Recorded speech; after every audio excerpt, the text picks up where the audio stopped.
Te conto também sobre um saldo de contratações do Vasco depois da chegada do Cleiton Silva, meia que é esperado nessa quarta-feira. Te atualizo sobre as últimas no mercado, tem novidade importante no Vasco da Gama em relação à utilização do Maracanã, novidades em relação às negociações da Libre e do Forte Futebol com as televisões, tem as últimas do mercado, bastidores, finanças e muito mais. Antes, deixa eu só me apresentar, me chamo Jorge Nicola, sou jornalista esportivo e a missão por aqui é deixar você por dentro de tudo que está rolando com o seu clube do coração para não perder nada. Aperta o botão vermelho de inscreva-se e ative todas as notificações. Combinado?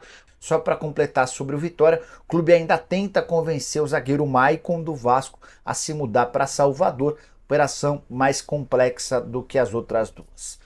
Quero contar que o Conselho Técnico do Campeonato Brasileiro acontece nessa terça-feira, lá no Rio de Janeiro, na sede da CBF. Uma série de discussões como gramado, número de estrangeiros serão colocadas em pauta. E aí uma observação legal, CBF permitiu que os clubes levem para esse encontro, além dos dirigentes, um jogador por equipe, para que essa discussão possa acontecer em mais alto nível e contar também com observações de quem está dentro de campo. Bora falar agora sobre o Vasco, que pediu e conseguiu jogo contra o Nova Iguaçu, partida de ida das semifinais do Campeonato Carioca, acontecerá no próximo domingo no Maracanã.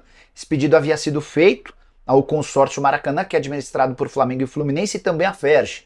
Ferj já divulgou datas e horários, e locais dos jogos, os horários ainda não estão definidos. Mas a gente já sabe que o Fla-Flu de ida vai acontecer no Maracanã no próximo sábado ou no domingo, Vasco e Nova Iguaçu, jogo com o mando do Vasco. Na semana seguinte, o Flamengo e o Fluminense voltam a se enfrentar no Maracanã. O palco do confronto entre Nova Iguaçu e Vasco ainda não foi definido. O Nova Iguaçu, que foi a grande surpresa do Campeonato Carioca, conseguindo se meter entre os grandes e tirando o Botafogo da parada. Só para completar em relação ao Vasco, Cleiton Silva, o atacante, que pertence ao Casa Pia, tem negociações avançadas. Há quem garanta, inclusive, que ele já foi liberado para viajar para o Brasil, onde fará exames médicos para assinar contrato. Renato Jerônimo, o Cleison é horrível, o Vasco tá zoando. O Vasco já tem autorização do Casa Pia para... O Cleiton já tem autorização do Casa Pia para viajar ao Rio de Janeiro para realização de exames médicos e assinatura do contrato. Esse atacante é o plano B ao André Silva, que havia sido contratado na semana passada pelo São Paulo. O Cleiton Silva desembarca no Rio nessa quarta-feira, jogador que pertencia ao Casa Pia. Vai passar por exames médicos, se aprovado, vai assinar contrato em definitivo com o Vasco, operação que vai girar na casa dos 3 milhões e meio de euros. Deixa eu só confirmar esse valor, vamos ver se a gente consegue a confirmação do valor para vocês, tá? Cleiton Silva, que já passou por Juventude, Vila Nova e Curitiba antes de ir para Portugal. No Casa Pia, desde a temporada passada, são 63 jogos e 16 gols. Essa é a melhor temporada do jogador, que é natural de Belo Horizonte. E a centroavante chega para ser o reserva imediato do Verratti. Quando o Verratti não puder jogar, ele entra em campo. Bora te atualizar agora sobre o Vasco da Gama. Cleiton Silva será o novo reforço cruzmaltino nessa temporada.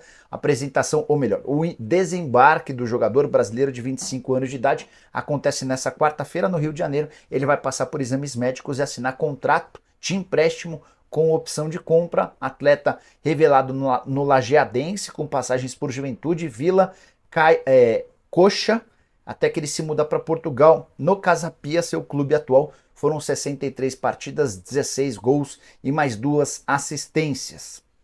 Com a chegada do Cleiton, o Vasco alcança 9 contratações para a temporada e se torna o terceiro clube que mais investiu em reforços, aproximadamente 100 milhões de reais de investimento. Mais caros só pela ordem: João Vitor, ex-zagueiro do Benfica, comprado por 32 milhões de reais, Watson, meio atacante, que veio do Nantes por 27 milhões de reais, e o Esforça, volante argentino, que veio do News Old Boys por 24 milhões e 700 mil.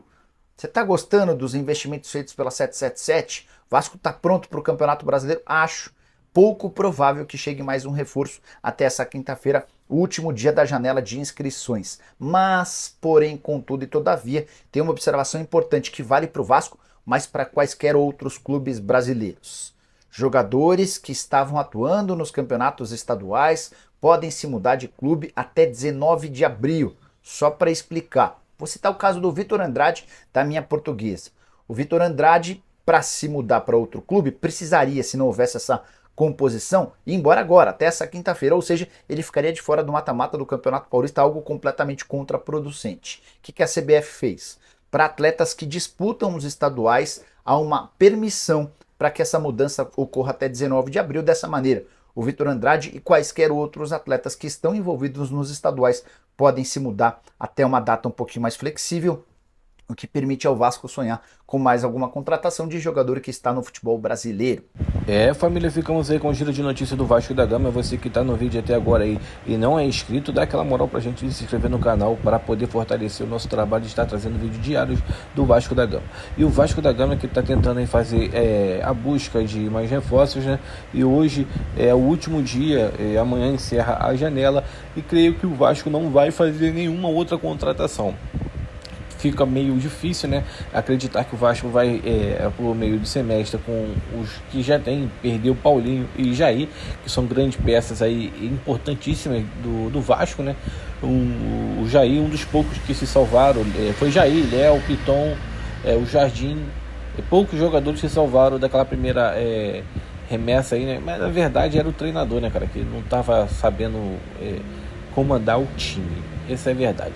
Aí também agora a gente tem a respeito do Maicon poder estar deixando o Vasco. Eu não queria que o Maicon saísse não, para mim o Maicon foi fundamental aí no Vasco, desde quando ele chegou, quando ele jogava ele, Medel na zaga, na época o Léo estava um pouco mal aí, né? O Maicon supriu a zaga, ele e o Medel se completava.